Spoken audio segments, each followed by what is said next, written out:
पासून पावसाने धुमाकाळ माजवलेला आहे, तरी या ठिकाणी युवा संघटना तुमच्या झोपड्याच्या आरतीमध्ये आपलं काम करत आहे. तर आपल्या इकडे काय 20 ते 23 लोकांच्या घरामध्ये काही पाणी शिरलं होतं, त्यांचं काय नुकसान झालेलं आहे. म्हणजे आर्थिक किट तयार केलेलं आहे, त्याच्यामध्ये धान्य पुढे कमीत कमी एखादा हप्ताभरचा त्यांचा राशनचा बंदोबस्त होईल.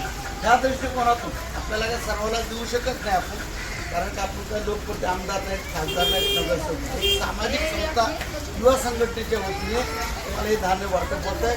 ज्याला भेटलं नाही त्याने सुद्धा नाराज व्हायचं नाही, ज्याला भेटतं त्यानं सुद्धा ही नाही करायचं. एक मजबुरी आहे, कारण लगातार 5-6 दिवस झालं पाऊस चालू आहे, लोकांना कामं झाली नाही. त्याच्यामध्ये बरोबर काय घरामध्ये डोक्याबरोबर पाणी, कुणाचं सामान धान्य नुकसान झालेलं आहे. त्या पद्धतीने आपण ही वाटप करत आहे. याच्यामध्ये कुठलंही राजकारण नसून एक सामाजिक कार्यक्रम हा युवा संस्था आपल्या नगरामध्ये काम करतील म्हणून आपण या युवा संस्थेच्या वतीनेही आयोजन केलेलं आहे. तर याच्या काही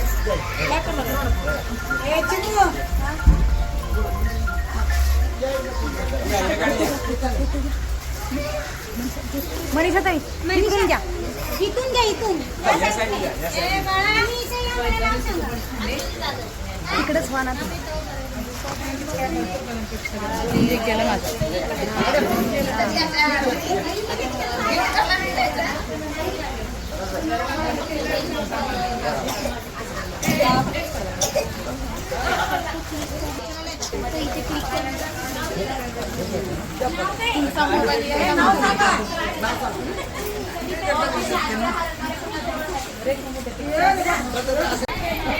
हां आता या ठिकाणी युवा संघटनेच्या वतीने व आमच्या ग्राहक संघर्ष समितीचे अशोक जमादार आणि युवा संघटनेचे शांता खोत व जयसिंग रणदिवे आणि मी स्वतः खाजा मिया पटेल उपाध्यक्ष ग्राहक संघर्ष समिती या ठिकाणी येऊन 23 लोकांना ज्याच्या घरात पाणी शिरलं होतं त्या लोकांना आपण एक तेलाचा 1 किलोचा पॉकेट व धान्याचा 1 पॉकेट आपण युवा संघटनेने देण्यात आलेला आहे.